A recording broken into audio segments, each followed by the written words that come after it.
Hi, everyone. This is Dawn Mitchell, and welcome to Dawn of Sports. This week, Jim Suhan and I are welcoming in Vineeta Sawkar. Now, all of you that watch television and you saw her on KSTP years ago, you know right now she is the powerful new morning show host on WCCO radio. Just a driving force, no pun intended on that morning drive for WCCO. But she also has a special role now at some Timberwolves games. That is what we call in the business a deep tease.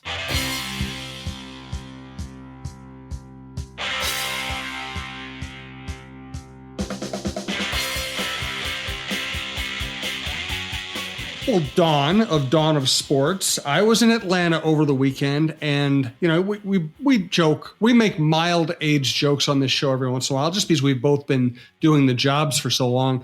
I don't know that I've ever seen anything like that in all of my years of covering sports. A quarterback get traded for on Tuesday, show up on Wednesday, have a few practices, not know all of his teammates' names, get thrown into an NFL game against a good team on the road in a loud environment, and do what he did over the last 31 minutes of the game to win. I'm blown away by what Josh Dobbs and Kevin O'Connell and the Vikings did on Sunday. You know, I am too. And whenever I was bringing it up this week, people are always like, whoa, we have had a team come back for the biggest, rebound ever. I'm like, but this was different. Yeah. This was different. This was so many emotions rolled in one, like, oh no, what is this team going to look like? All right, Jaron Hall, the whole team was behind him. And then to see him go down, and at first we didn't even know it was a concussion, right? To see him go down and you're like, oh my goodness, now this new dude has to come in that he, like you said, Jim, doesn't even know like his team, all of his teammates, and has never taken a practice snap with any of those guys on the first team because they were all getting Jaron ready. So They throw him in, and then it looked like catastrophe, that safety in the end zone. You're just like, oh, I felt so bad for him. I'm like, this poor guy. He's got so much game left too. And what is this final score going to be? And then to see them battle back, and then just to see, you felt it. You were with him. I think everyone watching the game, when he ran in for that touchdown, he spiked that ball. You're like, yes, it's like you probably had to contain yourself in the press box from like doing that yourself. Like you just felt that personal connection with this guy. But I love how you brought it up. Kevin O'Connell should really be given a lot of credit for that, to have to communicate, to get him on the same page, and to do it, with a clock on you, in a helmet, in a loud stadium, and then to have that guy process it, it is just truly amazing. It's just amazing. I really think for the rest of his life, anytime anybody expresses any surprise over anything Josh Dobbs does, he's just go, well, it's not rocket scientist. It's not rocket science. It's not rocket science. I mean, he's an aerospace engineer. He studied to be an aerospace engineer. John Krasinski pointed this out on our Vikings show. He said that he's the only Viking quarterback ever to have NASA give him a nickname. They call him the Pastronaut. The Pastronaut. That's right. It's fantastic. It's just, I've never seen anything quite, like you said. Yeah, you can say they've come back. They've had other dramatic victories. That's all true. But like their comeback against the Colts, number one, they had to play like idiots for a half to get to a position where they could have the biggest comeback. You have to fail miserably to have that kind of a comeback. Right. And then they had the comeback with great players and great offensive players, Cousins, Jefferson, Dalvin Cook. They had a very talented team, and circumstances lined themselves up in a way where they were terrible for half and great for half, and it worked out. It was thrilling. I loved covering that game too, but this is different. This was a guy who had never thrown a pass to the guy who caught the game-winning touchdown pass. Exactly. And what I really love too is people are like, well, it's football at the end of the day. It is football at the end of the day, but talk about such a big stage that you're thrown in on. And he doesn't know this offense, but Kevin O'Connell really said something that I really enjoyed. They were very heady with who they were looking for as a backup to bring in. They said we wanted because we heard it, Joe. Everyone's saying, "Oh, Tom Brady, dust him off." Oh, someone even said Colin Kaepernick. I'm like, dude hasn't been in the league for what, 6 years? People are throwing out the most outrageous names to come in there, and then when they first got him, they're like, "Who'd he get?" But he said, "I want a guy that's recently played." That was high priority. A guy that recently played, that is used to the speed of the game now. And I want a guy that is physically fit and in shape, and also I think they might have known that they might need someone who can scramble a bit, with how the running game was going. Maybe not, maybe not. And then they wanted a guy with high intelligence, which they got. Because yes, we know that he's Mr. NASA, but you don't get a 4.0 graduating GPA at Tennessee for nothing. Like there's more than just one class that he's taken there. So that this guy is smart, but does it translate on a football field? We've all seen smart guys before have terrible games. So it was, I don't know, just a great personal story. But I just love it. And Pastronaut is like the best. I wonder. It is. How you shorten that. Hey, Passy. We'll have to think about that. More on Dobbs, more on O'Connell. We want to talk about the Timberwolves. We want to talk about women's sports. We'll have our Aurora moment. And I'm going to let you introduce our guest today. Oh, we have a fantastic guest because it's been on my heart to not only get people in sports, but get strong women, especially so here in the Twin Cities where we are based, and to talk to them. It's almost like what you see on social media recently, Jim, where there's supposedly this woman scientist that wrote 12 Wikipedia pages of really smart rocket scientist type of women because they didn't get the light shined on them or shown on them, whatever the proper way of saying that is. I want to shine a light on smart women. And Vineeta Sawkar also knows sports. She can go toe to toe with anyone about sports, and especially so hockey. So it'll be great to introduce her if you haven't heard her on WCCO radio or formerly of KSTP television, and have a really nice conversation with her. Vineeta's great. I worked with her at Star Tribune. Of course, the way I work with people, I never see them, but so I didn't really get to know her. But she's just impressive person, and I'm really looking forward to the conversation with her. Also, want to let you know that Dawn of Sports is sponsored by All Energy Solar and Rudy Luther Toyota, both big sponsors of women's sports in general, and this network, and we appreciate them all. And we'll tell you more about them in a little bit. If you like the show, please subscribe to your favorite podcast app. It's free. It's the easiest way to listen. Thanks to our longtime producer, Brandon Morton. Thank you for listening, and check out TalkNorth.com. We have the best sports lineup in town, experts everywhere. We have outdoor content, variety content, great people up and down the lineup. And thanks for listening. So we do appreciate it. Back to the Vikings briefly before we get to the Timberwolves. You hear the word, I'm going to write about this later in the week. You hear the word culture so often in sports these days. Mm-hmm. Everybody uses the word, and then you spend time around some teams. You go, okay, you're using the word, but I don't think you know what it means, or I don't think you know how to implement it. I really think O'Connell and Kwesi, and I have to give credit to Kwesi too, and the Wilfs for hiring these people. Whatever individual move or decision they make, I do think they have built something in that locker room where the players like them and trust them and play hard for each other. And I don't think Josh Dobbs would have been successful if they didn't have something special going on in there. And I'm not the kind of person who usually says things like that, because I have to have it proven to me. I'm not just going to throw it out there. I think spending time in the locker room the last couple of weeks after the Packer game, after the Falcons game, there's something going on in there. They really like playing for Kevin O'Connell. I think the whole organization has had a shift in terms of, the rules that they set forth, whether they're written down or not, where you respect your fellow person. You don't dress them down, you don't yell, you don't scream, you don't do that. You respect that person. So that's just their baseline. And so when you do that, but Jim, what I've really noticed too is when you have the new people coming in, and And it wasn't just, we talked about Dalton Reisner last time, where Dalton was saying, hey, I came in and I love these guys already. Like, it's weird. And not that I've this well-traveled veteran, but I've been through some teams and it's not like this, especially when you're losing. So he says something different. Cam Akers told me there is something different here. And I love it. And these are guys that haven't been there a minute to like drink the Kool-Aid, like they don't have to say anything at that point. And then to see Josh Dobbs come in the same way, and he'd only been there, so he got there Wednesday. We talked to him Thursday and he says, yeah, I don't even really know all their names, but they're so great. Like, and is a well-traveled, this is his 7th team. For him to say there's something different here. I absolutely agree.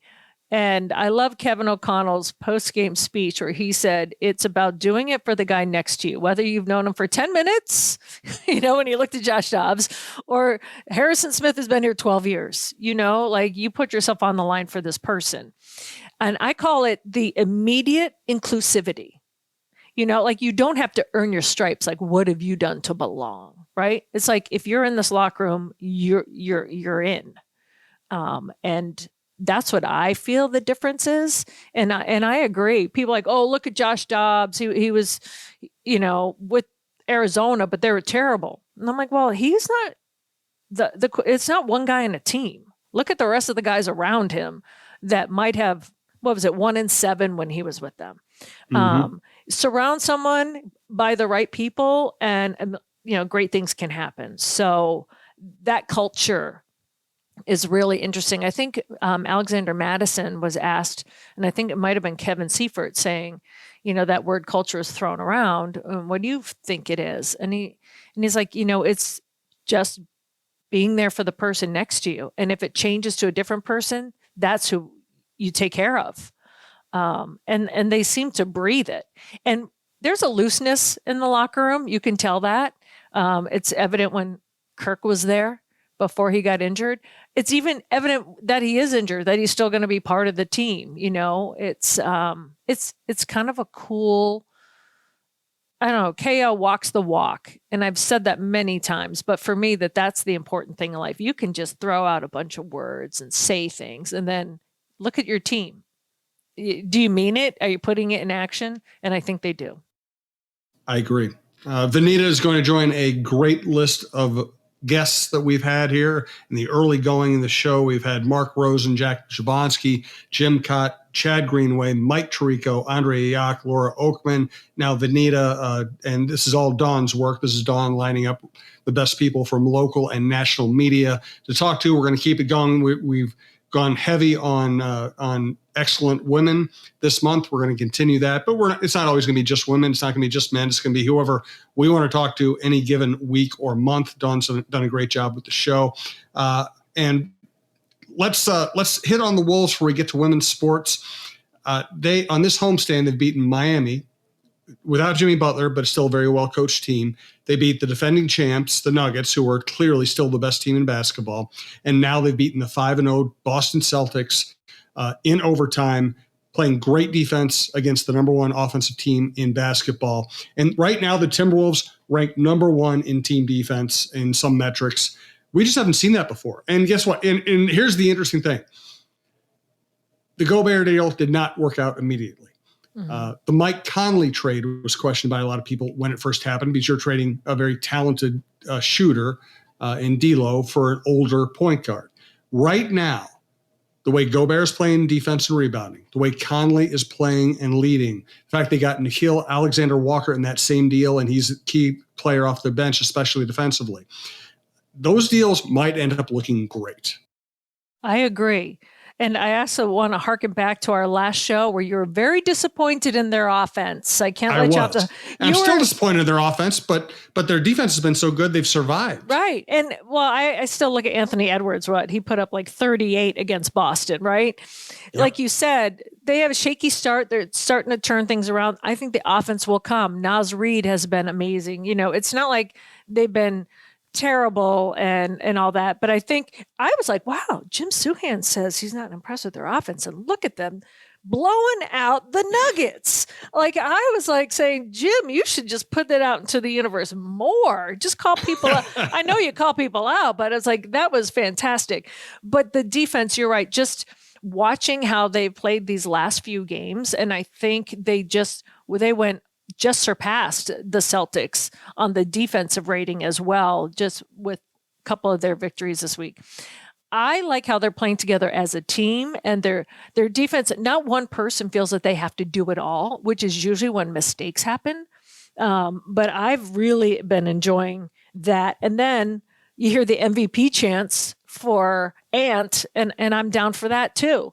And he loves it. You can just tell it. Whenever someone's chanting MVP, he just lights up like a Christmas tree even more. So that's the kind of guy that you need to lead on offense, the guy that has the swagger and isn't intimidated by the MVP chants. He's kind of like, bring it on. Like, I want to do it. So I'm hoping the rest of the offense catches up and the defense can just continue to be lights out. Yeah. And like even on Monday night, Edwards scores 38 points. And guess what? He did it forcing a lot of shots, taking some bad shots. He even had an air ball at the end. Yeah. I think there's a lot of upside here. They had the offensive talent. Towns has not played well offensively yet. Edwards has been up and down. I think if they can start playing offense the way, the way Finch wants them to play, which is more of a free flowing ball movement offense, I think they're going to be really hard to stop. I think they've got a chance to be really good this year. And, it's rare when you get a guy like Ant who is doing so well offensively and defensively. His defense just personally has been lights out. I'm like, this kid just keeps elevating his game left and right. And even his mid-level shot has been fantastic. The mid-range, usually sometimes that's where people falter. His mid-range shots I'm just all on board with this team. I think it was, for me, I was like, look at how they are manhandling the Nuggets. At home. That place was electric. I loved it. Oh, no doubt about it. All right, let's get on to women's sports. We are going to talk about women's sports every week. Some weeks it'll be the whole crux of the show. Some weeks when it's quieter, it'll be just a segment where we will always talk about. I am very intrigued by the Minnesota Gophers women's basketball team. Dawn Plitzwhite taking over. I know she can coach. I know she can recruit. And it's always dangerous to expect immediate results. I mean, there's so many things that have fallen into place. They're in a very tough league. They have to deal with Iowa and Caitlin Clark. Ohio State's good. I mean, it's a good league. But I am encouraged by it. I had somebody tell me off the record a while back that Lindsay Whalen, I know her heart was broken by the way it went down. I don't think she trusts Mark Coyle at all. But I was also told that she told Coyle, listen, if you're getting rid of me, you got to go get Dawn. Dawn's the right person for this group. I think they could have a fairly quick turnaround in the Big Ten standings this year. And not to put too much on one person's shoulders, and you've been singing this young woman's praise for a while, but when you have Mara Braun who's coming in, already named as one of the 20 candidates for the Cheryl Miller Award for the top small forward. If you get a powerhouse, first of all, shout out to Lindsay Whalen for no matter what happens to her, always supporting fellow women in basketball if they're good, like that's what I love about Lindsay. It's like, all right, so if it's not going to be me, you got to get this woman because this is what's best for the team because I still love these girls on this team. Like, Whalen loved that team.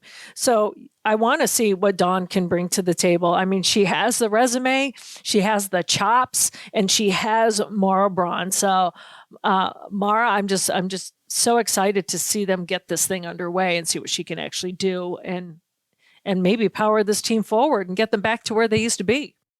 Yeah. Another really cool development in women's basketball. Notre Dame and South Carolina open the season in Paris. Spectacular game. And Fulwiley is going to be an amazing player. She hit some crazy shots in that game to lead South Carolina. South Carolina's going to be great again.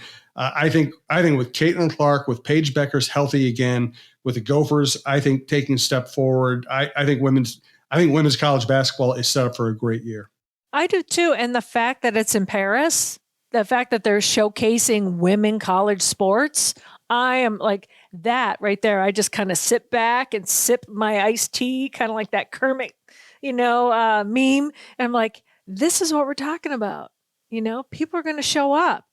and it's going to be fantastic. So just the strides that's taken to even just to hear those words come out of your mouth, Jim, I'm just thrilled.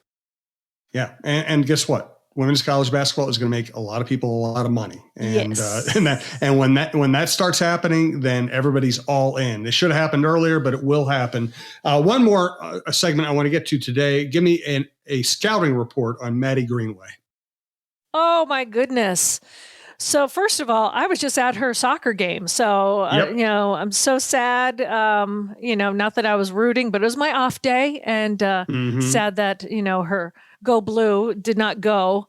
And St. Paul kind of beat them there at a soccer. But Maddie Greenway, what I just love, talk about a person that you have to fight the off court things. Okay, there's chance, and this is her basketball game is one thing, but the psychological I always look at a player, the chance of daddy's money or whatever else goes on.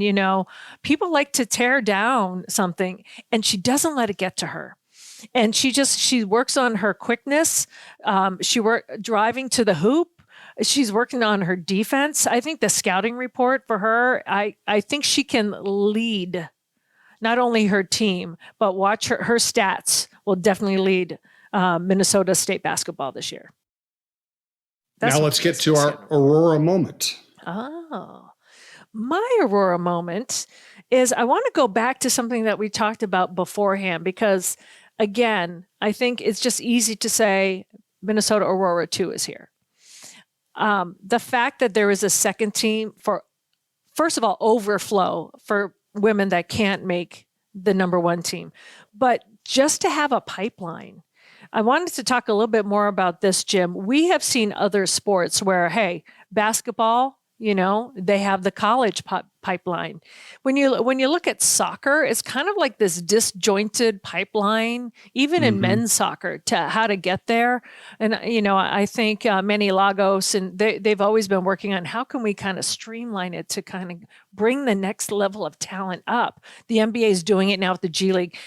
They've already, just a few years into existence, have figured it out for Minnesota Aurora that we need a two. We need a second team, get the talent going, and kind of elevate them up. And I know Minnesota United has Minnesota United 2. There's a lot of local talent on that for the men. So the fact that the Aurora doesn't, they're not even pro yet, that just boggles my mind. What are your thoughts? Yeah, I agree. And listen, we had Andre on last week. I'd go back and listen to Andre Yak.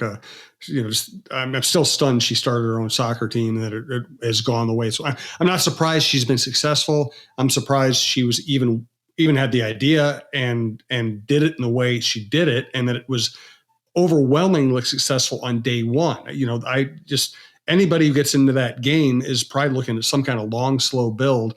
And, I was there the first game, and people were storming the gates. They sold out. Everybody was buying the gear, and it's only gotten better. So, it's fantastic. I just am not going to be, I'm not ever going to be surprised again by anything she or that group she works with accomplishes. And I just want to tag out so there's some tryout information if anyone's out there listening and they want to play. Saturday, December 16th from 8 o'clock to 10 o'clock at the St. Croix Valley Rec Center in Stillwater. That is one of the tryouts. And then the second one is Sunday, January 7th, 8 to 10 a.m. at the National Sports Center in Blaine. So those are the two tryouts that you can be considered for, either being at the Minnesota Aurora FC in the USL or Minnesota Aurora 2, which is the UPSL for women.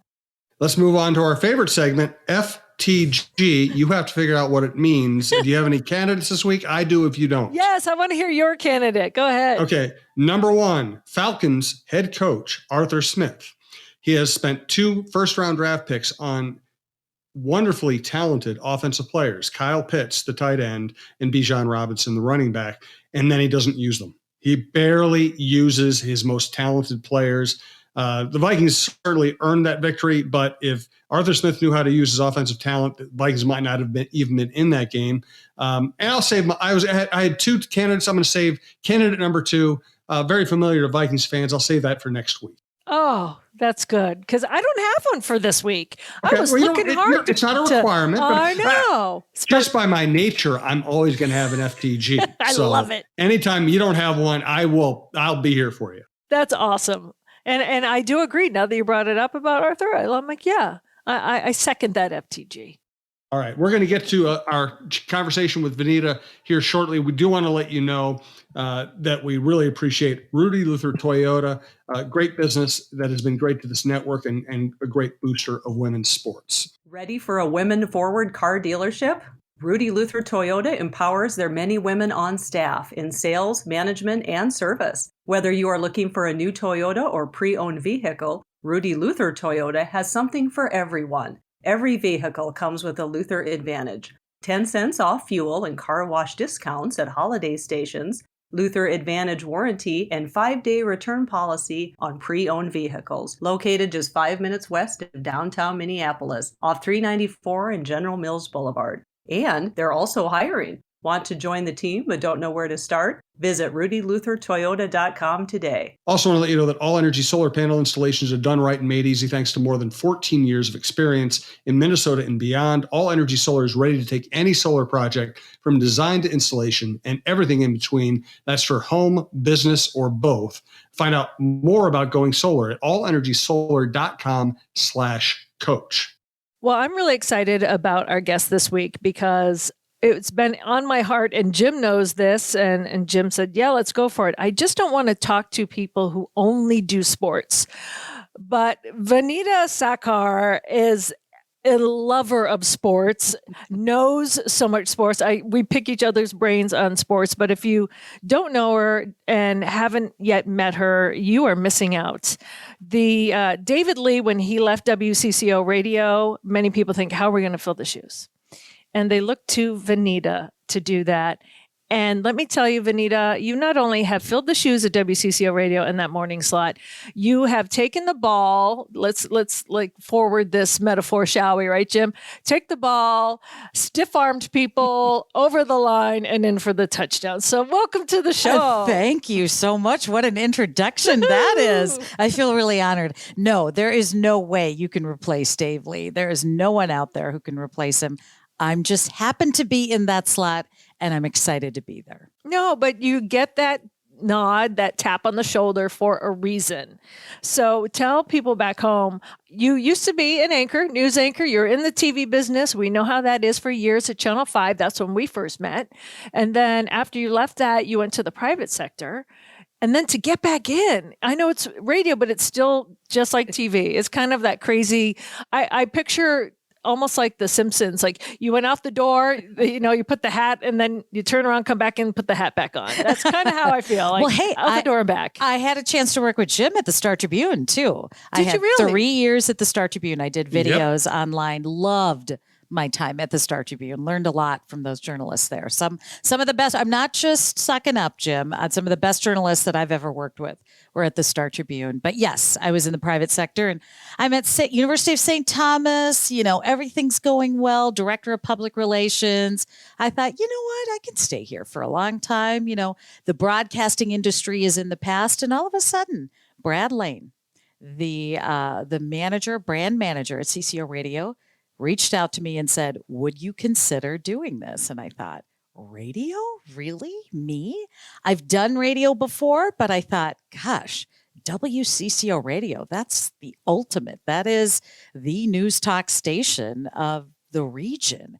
And I had to give it a lot of thought. For many reasons. No one can replace Dave Lee. Like I told you, the guy had been there 32 years. He's a radio legend. Mm-hmm. I'm just me. I just do my thing. I'm not a radio legend like him or Boone and Erickson before him, and I never will be. But I thought about it, and I thought, you know what? How cool would this be to be a woman of color, someone they hadn't ever had in that slot? And I thought, the worst thing that can happen is I totally fail and I go back to doing something else. But let me give this a shot. What the heck? And I'm having a blast, and I'm going to enjoy it for as long as I can, as long as they'll have me. It's really fun. And I think it's great that you start off humble, saying, hey, I'm not going to be a legend. A, how do you know? right? Right? You never know.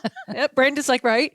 B, there's a void that needed to be filled, and you have now two, not just one, but two Radio Personality of the Year awards under your belt to prove for that. So you are proving yourself wrong in many aspects, would you say? Dawn, you are too nice to me. I just do my thing. I was very honored that the Star Tribune readers voted me twice as best radio personality. That was huge. It's very humbling. There's certainly many other people who deserve it more than me. I'm not just saying that. I really know, and I understand that. But I just am enjoying this position. I'm enjoying getting to do so many different interviews. And as you mentioned before, I'm a sports fan. I'm not the sports guru that you are. I really admire what you do, Dawn, and the fact that you're in a field that's so male dominated. When I first started in the business after I graduated from your rival school, Boston University, Oh, yeah. Put on the boxing gloves now. We'll talk hockey later. But when I graduated then, people wondered, would you ever consider sports? Well, I'm a sports fan. I love sports. I love talking sports. But I think back then, you had to be 100 times better than the guy next to you to have 100 times more knowledge because they were going to fry you if they didn't. I think it's a little easier now to get in, maybe. Maybe it's just me. But I knew then I'm just a fan. And even now, I don't pretend to have the knowledge that others do, but I love talking about it and interviewing the people who do have the knowledge. Well, and Jim, you can attest to this too. If you turn to Vineeta's social media, you can get exhausted just at all the places. And the funny thing is, not all of the things that you do in life are even on social media. So when people say, oh my gosh, look where Vineeta is now. She's at the Wild game. She's at the Gopher game. She's at the baseball game. She's at the Twins game. We had the honor of doing the Twins games, but you are always on the go. And for a person like myself who is sports minded, it's hard to go and enjoy a game sometimes. I'm either one way or the other. And Jim, you're probably the same way. If you go to a game for fun, you either you want to go with people who know what they're talking about, or you want to go with someone that knows completely nothing and that you can just have fun. Like it's the in between for me that's annoying. Right? It's like that's so true. Is that true? It's so true. They think they know, but they don't know, and you're like, ugh. You don't want the people who, and this, you know what? Let's be honest. This is any walk of life. You don't want the people who think they know but really don't know. It's okay to not know, and it's cool if you really do know and you're humble about it. You don't want the in-betweeners. No, it's like being at the airport and overhearing a very wrong sports conversation and biting your tongue so hard, like, oh yeah, well that Kirk, he went down with appendicitis, and I'm like, don't say it, don't say it, don't say it. You're just. It's the people that think, and they're like, no, I'll tell you this. He came into the blah, blah, blah with this team. I'm like, no, actually, he started with this team, and that's all in your head. But when I'm with you, Vineeta, so you give yourself even more credit. You're so humble, first of all. But you go to a game and you know the ins and outs, the rules, and it's fun. And we talked about this last time. Jim and I had Andrea Yock on last, and we were talking about how it was a unique opportunity where it was you, myself, Andrea, Tracy Perlman from CCO, Elle Mose came for one of the time to have women sit together and not work. I was like, woohoo, not work, be at a Twins playoff game for fun, and to be with women that knew what was going on. And I'm not just saying that women don't, but I've had guy friends that don't know. I have a friend of mine, we joke around. He says, hey, do the sports, get the points. Like he doesn't know. But to be with a group of women that knew exactly what was going on, knew the nuances of the game. I think that there's a lot more women like us out there. And this is one of the reasons why I wanted to do this show, because I don't think women get enough credit. And sometimes, like yourself, you're already like, well, I really don't. Yes, you do.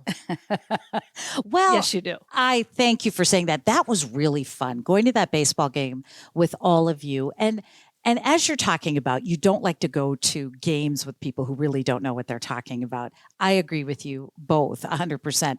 The beauty of going to game with you, Dawn, is we talk, but then also it's okay to sit there and be focused on what's happening on the field. And we don't have to talk Yes. the whole time. The other thing that bugs me is when people go to a sporting event and talk about everything else but what we are watching. Right. And I go to sporting events to watch what's happening, whether it's on the ice, on the football field, baseball field, and I'll chat. But sometimes if it's, I want to watch what's happening, you know, and things like that. So it's fun to go with people who know how to watch sports. That's really important to me too. But yes, there are a lot of women. We do know sports. I've had people come up to me and say, wow, you know more about sports than I thought. Like, it's surprising that a woman, specifically maybe even my age, would know something about sports. And I think, why would that be surprising? There are a lot of women. You go to a Vikings game, there's a lot of women there. A Wild game, Twins games. There are women who are passionate about sports. That shouldn't surprise anyone. Right. That gets me mad. It does. It gets me It mad gets too. me mad. Yes. I don't know. Someday, I guess in my maturing years, shall I say, I've learned to just kind of laugh it off. But when I was younger, I'd get super mad at it. Especially when it came from an athlete. Oh, yeah. You know, where the look on their face would be like, oh God, you know, what's this going to be like? You could just tell, you know, I come, hi, can I ask you a couple questions? And they're like, it's just a look. And I know. And you're like, mm-hmm. So you ask the question and they answer it. And like within like 2 questions, you can see the look on their face change. And I used to be like, well, he shouldn't have judged me beforehand in my head. I would never say it out loud. And now I love that look. I'm like, oh, okay, this kid's like, what does this lady have for me? And I don't care. And the next question, then like, oh, and it changes. And I'm like, I don't care, right? I guess it's just a luxury of doing it for a while, but it used to get me so mad. It does get me mad now where people just say, oh, you know a lot of sports. And I look at my friends like, don't you say anything. Like, you know, especially if you're in a different town, don't say what I do. Like, I want people just to talk to me for me. But that's when you find out the truth. Like, oh, wow, I'm surprised. You actually know something about sports. I hate that. That's when I get mad. I hate that. And I've done interviews over these last couple of years where if there's one sport I know well and that I'm proud to know as well as I do, it's hockey. Yes. And I don't pretend. I mean, I love football, I love baseball, and I know a lot about that. I don't know a lot about basketball, I'll be honest. And I've learned a lot over the past couple of years. But hockey is what I know. And there have been many times I have to very tactfully correct people on specific hockey things that they say. And I think it does surprise people. And I don't know why. That perplexes me. And yes, when I was younger, I remember being in Boston and a friend of mine, and we'd be watching, let's say, a Bruins game at a bar, and a guy would walk up and he wouldn't ask us what the score was or what was happening. He'd ask the guy that was sitting next to us at a bar, who may not even be watching the game. Yes. You know, and that used to really kind of drive me nuts. Why wouldn't you ask me? Why wouldn't you think we're watching the TV? But there was always this just kind of, oh, there's a couple of women there. They're probably not, you know, don't know what they're talking about or don't know what they're watching. So yes, there is a frustration with that. I don't get it. I've had that professionally and not in the current job I'm in now, but in other places where I've worked, where an intern will come up and they'll immediately go to the guy and be like, well, what's the Bruins score or something like that? And like, I don't know, I'm working on Red Sox. That's Dawn. Like, she's the one working on the Bruins, but they automatically went to the guy anchor. Yeah. You know, and they're just, it's innocent, but it's ingrained. Yeah. And that's what I'm saying. Like, change the immediate thought. Change the immediate thought. So a lot of people may not know this about you. You do have 2 amazing children, and your husband, Jason, is to die for as well. You're so But nice. to have a son that plays hockey and a mom that knows hockey, and you also play hockey yourself, they get your kids get the respect right away. That my mom is smart, my mom knows the sport, and then you kind of raise them to treat everyone equally that way. How is it to watch your kids grow up and whatever sports that they love for you to be like, wow, now I can dig in that way too? It was such a dream when our son Jack, when he was 5 years old, started skating. And I remember when he was born, the New Jersey Devils won in 2000. We're in the hospital room. I'm holding my brand new newborn baby, watching the Devils hold the cup. And I thought it was from that moment my son knew that hockey was in his future. He's a goalie, right? He is a Yes, goalie. yes. And don't ever do that. Let me just tell you right now, don't ever let your child become a goalie. That is just the worst thing ever. We're the worst parents. What were we thinking? It is the worst And position. why is that? I have my ideas as to why, but I'm not a mom. So why it is that? the most stressful position that you could ever put your kid in, boy or girl. And the stress and watching these intense games and, oh my gosh, overtime and all of that, it's insane. But, it was a wonderful 17 years. He had the joy of starting every game at Highland Park High School for 4 years. And he went on to play college hockey at the College of St. Scholastica D3 in Duluth. And he loved every minute of it. But now he's pursuing other dreams. He wants to become an orthopedic surgeon. So he's trying to get into med school right now. But it was just so much fun, that whole journey. The thing that just drives me crazy too is when parents will say, "Oh, I could never sign my kid up to play hockey because, all the time it involves and early morning practices." My husband and I wouldn't trade 1 minute of that. It was the best part of our lives. And maybe our daughter, who's younger than her brother, would disagree. She got dragged to a lot of things, but even she had fun. We met some of our best friends through that journey. And there's something about that bond with hockey families. It's different. My son played football, baseball, he golfed, but there's something about that bond with hockey families. And I loved every minute of it. And I will always miss it. But now my goal now is to see the Minnesota Wild at every away arena. I read so, that. Yeah, that's my bucket list. Yeah. So we're starting in 2024. We're going to go to see the Wild play in Arizona. So I'm excited about that. That is great because when I was reading an article with some back stuff, I'm like, I already know everything about her. I'm like, I didn't know that. And then it said you were going to wait to retire. So thank you for not waiting to retire. No. You could just start now. I'm going to start now. There's no reason to wait. How did being around sports empower your daughter? You know what? She played a lot of different sports. But when you have an older brother who's very, very good at sports, uber competitive. Mm-hmm. She was like, I'm going to back off and do my own thing. So she was more kind of just dabbling in different things, lacrosse, tennis. She did play a little bit of hockey. She wanted to check people, and I'm like, honey, you can't do that in girls hockey. So that was short-lived in hockey for her, but she enjoyed it. But I think people with two different kids with two different personalities will know that when you've got that older child who just devoted his time and his whole effort into it, I think she was like, I'll just hang back and just. But it also gave her fun. respect for what you have to do. That is very true. It's very true. She saw all the hard work that went into it, and she was a good lacrosse player. She put her heart and soul into that. She did youth performing arts circus as well, Circus Juventus. So that was big for her. And she did gymnastics. So she dabbled. She did. And she put a lot of effort into it too. But I think it wasn't quite her deal. Vineeta, another reason why I wanted to have you on the show is I think for me, I always look for inspiration from people. And I have shared this with you on a small level, but I do believe that the older we get, the more that we should do that makes our soul catch on fire. And some people are like, oh, that's so woo-woo, Dawn. But when I see you, you are willing to do anything. You are willing to literally. That's great. Like I joke around that I can't keep up with you when I look at your socials, what you're doing, but this is who you are. I remember you said, hey, listen, I really want to start doing some stuff. So you and I would go out and have, we'd find a restaurant that was like during restaurant week or something. But then you'd be like, yeah, well, I can't do it on that day because I have my knitting class. And then my tap dance class on Wednesday, you should come.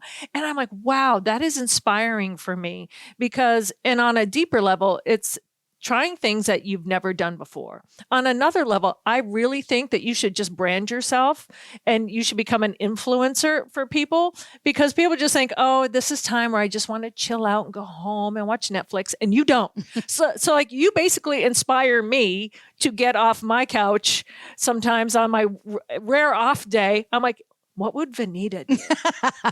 Vineeta would not be sitting on her couch. So that is a preface to say you went out there, you put yourself on the line, and you tried out for the Timberwolves dance team. Senior dancers. Please don't. People say the I dance was going team. to say part 2. No, the senior dancers. And you 50 made it. and older. You made it. I can't believe I made it. I know. See, you were my inspiration. So what made you say, I'm going to do this? And then you went through with it, which could be its own show, I'm sure. There needs to be a reality show on the Timberwolves senior dancers. It's just awesome. It was actually back in the day when I worked with Jim at the Star Tribune, I did a video on the senior dancers back in 2014. And I interviewed a senior dancer. And it was just, I think when it was starting out, she was so inspiring. And I told myself when I turned 55, I want to try out, because back then the minimum wage was 55. This year they lowered it to 50. So I had just turned 55 last year and I thought, I'm going to try out. Stop it. Now, I know. And then they lowered it to 50 this year. But anyway, it's okay. I digress. But there were about 50 to 60 people who tried out this year. And it was so much fun. And I thought, you know what? What have I got to lose? I'll just give it a shot. And I used to do dance team in high school, and I took some dance classes, tap, hip hop, the last couple of years. I thought, I'm going to give this a shot. And it was really, really fun. And I left that tryout thinking, well, if this is all it is and I only got to try out, what the heck? And then, within a few days, you get the email and I'm like, I told Jason, my husband, I made it. He goes, this is great. And so we get to dance at 4 different Timberwolves games and 4 Lynx games, most likely. And it's just, I think what they've told me is it's usually, we haven't done it yet, usually the first time out. And the dance is only about a minute. But there's so much work that goes into it. I've already been to some practices, and these women work really hard and they have such spirit. And the beauty of it is that we embrace the fact that we're over 50. Who cares? We are out there giving it our best shot. And I think the crowd really does love it. I've seen some of the videos of this, and the crowd, when they announce senior dancers, people are applauding. They're like, well, look at these women. And a lot of the women are much older than I am. And they're out there, they're giving it their best shot and having fun. And that's what it's all about. And the first one is tomorrow night. So for those of you listening, it is Tuesday right now. It is Wednesday. So if you listen tonight or early in the morning or whenever this actually drops, the first one, you're going to have a little fan section, just so you know. There's myself, Andrea Yock, Tracy Perlman, Jennifer Merrily. Oh my gosh. Thank you. You are welcome. That is so awesome. My husband and son will be there. I have some other friends coming. I keep wanting to tell you, this is less than a minute that I'll be dancing. We do not care. Okay. It is the spirit of it. So for all, I can't speak for men, I let Jim do that, but for women where they feel like, I'm not 30 anymore, or I'm not 25, I lie and say I'm 28, right? So I say, I'm not 28 anymore, or I still am, whichever you want to prefer, to just be like, okay, I have my career, I have my family, but I want to challenge myself and do more. And also let go of your ego and be like, I'm just going to dive into something cool. That's the beauty of it. I think I don't have fear anymore of failure. Once you've been let go from a job like I have in television after a 23-year career, 18 years at one place, almost 18, and you were let go and you have to reinvent yourself, you have to pull yourself up and say, I got to move on and do something else. And when you leave a career that was the only thing you've ever wanted to do since you were little, you become tougher. And so I'm not afraid of failure. What's the worst that can happen? I don't dance well. I don't do well. No one dies. No one, it's not a big deal. I'll just move on and try to do better next time. But I just want to enjoy life. I don't want to kind of bring the discussion down, but during the COVID years, when we were locked down in our homes, I've always been one to go out and do things.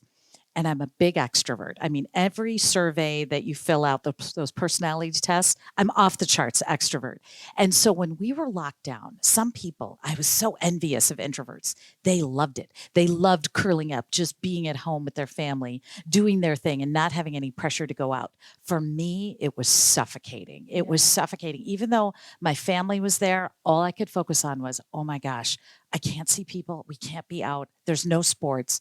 I don't know what to do. And it was very disheartening. And so now those years are past in the rearview mirror.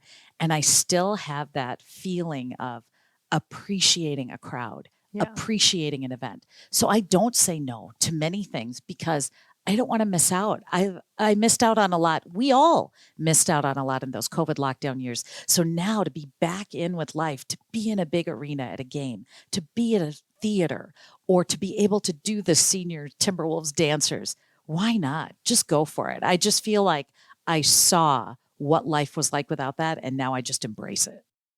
What do you bring forth from those TV days in terms of, I just think for news anchors and for yourself now, when you're on CCO radio, you have to hit so many different topics and talk, you're talking to politicians or you're talking to doctors or you're talking about what's going on between, Hamas and Israel and Palestine. I mean, you have to know it all. So how did all of those years in TV news help you? Is it kind of like you can take the top off now on radio and kind of let it breathe, or how has that journey been for you? Well, I will say TV, a lot of it is scripted and you get to look and you have to write some of the scripts and things. When I was a reporter, I was covering every topic under the sun. So you had to have that knowledge. Radio is more challenging. This podcasting, all of this is more challenging because you have to go a little bit more in depth. And yes, 1 minute I'm interviewing Senator Klobuchar or Governor Walz, and the next minute it's Jace Tingler, bench coach for the Twins. And I've got to be an expert in all of these areas and know what I'm talking about and ask the right questions. Do I hit the mark every time? No, I don't, because it's 3 hours every morning and you do the best you can. And some shows are better than others, but I do try to have a good understanding of everything. And those reporting days, all those years that I was out on the streets covering different stories, whether it was sports or news, because there's always a news element to sports as well. I feel like that did lead up and give me some confidence in doing what I'm doing now in radio. And you touched on it very little, but for me, it's a huge thing to be a woman of color, to have this platform, to not only show what you know, show your talents, but you shine the light on other people and then bring out their best. How is that to know that you've come this far and that, you are, at this day and age, it shouldn't be still leading the charge? Well, that's nice of you to say, Dawn. My parents grew up in India, born and raised there. They came to this country with $8 to their name, built a wonderful life for me and my brother. I am part of the immigrant story, and I'm really proud of where my parents came from. It's exciting to me to be a person of color in broadcasting. I don't wear the badge like around saying, here I am, woman of color, but I do recognize that it does mean something to many communities. One of the saddest things for me when I was let go from television are all the people, the young people of color who looked up to me and said, wow, there she is. I can do that too. Yeah. And I always felt like a little bit of a failure having been let go. But you just move on, you do your thing.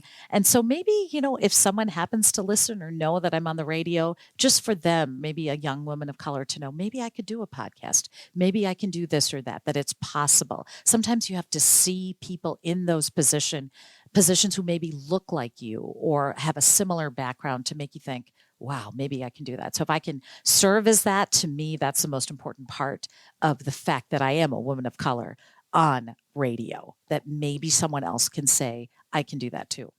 Right. I always say, if you can see it, you can be it. But for many of us, we didn't see anything. Well, I, at least when I was in sports, saw Alice Cook. There are a couple of women in sports, not a lot when I was growing up. Who was your idol? In sports or in general? Well, for me, TV, yeah. Well, for me, it was Connie Chung. So back then, I know she had her flaws and things that came out about her later. But when I was in high school, middle school, Connie Chung was the end all be all, especially for Asian women like me to look up to her and say, wow, look at the position she's in, what she was able to do with her life. And I want to be, and I used to say, well, in my head at least, I want to be the next Connie Chung, because she was the ultimate for people like me.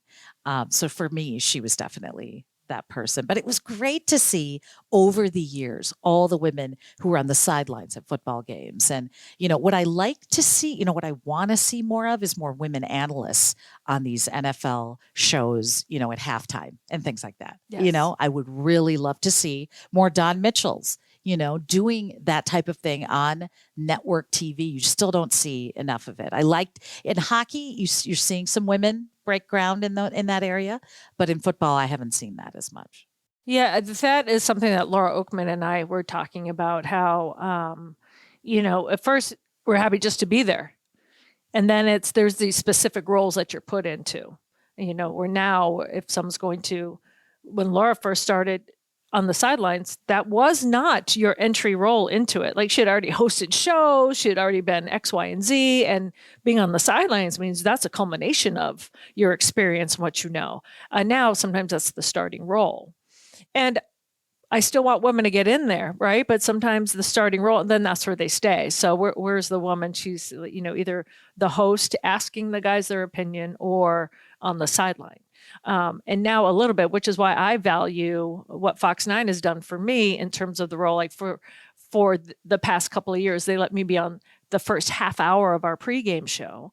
I am on the desk, and Mark Rosen is the host. And I get to say my opinion. I'm an analyst along with two guys that play. Now, I didn't play football, but I've been around for a long time. I know the sport. So to have that value in that position, I've had so many women contact me and tell me to see you on the desk and not the one just tossing to the guys to get their opinion means so much to me. And I'm so happy that my daughter gets to see that.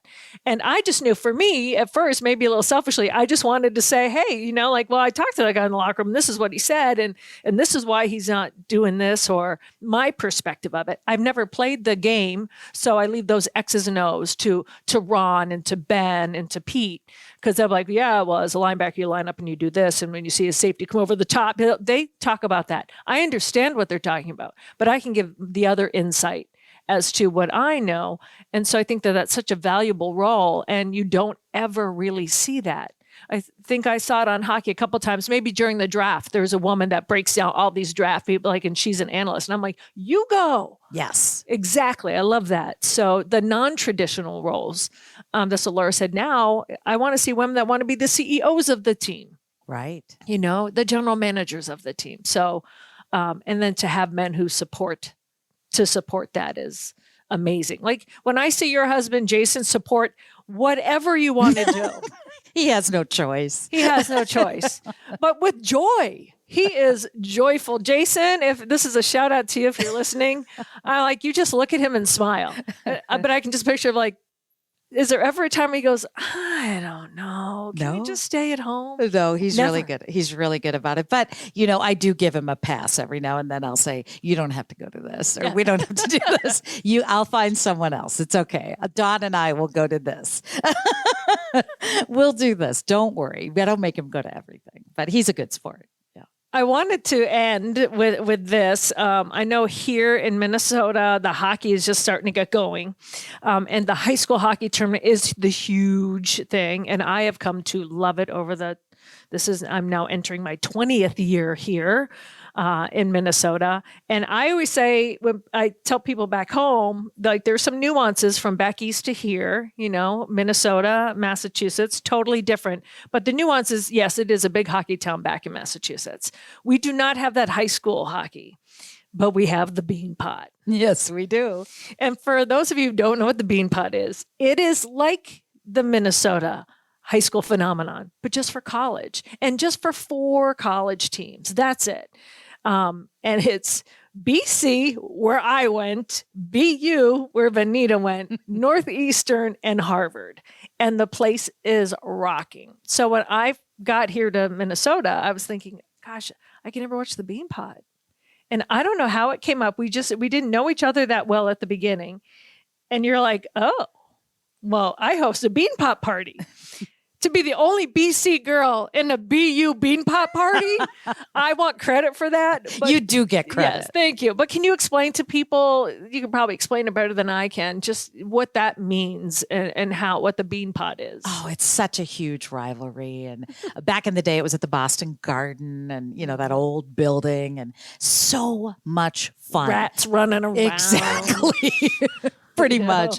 And then just get the whole student, body of Boston University was there, Boston College, and all the universities, and the spirit in there, the bands. And it's really something to lift up that bean pot and know that you won that championship. They went after it. And you and I have had some bets over the years. Yes, we have. There's a photographer at Channel 5. He went to BC, Joe Caffrey. Yes. He and I would have some bets. And I love humiliation bets the best, where you have to bow down or wear a jersey of the opponent or whatever. Those are my favorite bets. So I've won some over the years, and Joe used to win some over the years. But we've got to go. We've got to have a little party this year in February. That first Absolutely. Monday, we'll see if BU and BC play each other. I don't know. I'm not very happy about BU. They're not doing very well. I know BC is now ranked number 1. I know, whatever. But I will say, living out here for, as long as I have, since 1995, I am a very big Gopher hockey fan. I absolutely love that team. My dear friend's son, Carl Fish, is on the team, and I'm hoping that they can end up at the Frozen Four, which I just spent way too much money on tickets for. See, I was about to ask you. Of course you did. Ridiculous Of course amount of you money. did. Oh my goodness. And I have season tickets to the high school hockey tournament, so as well. Well, oh my goodness.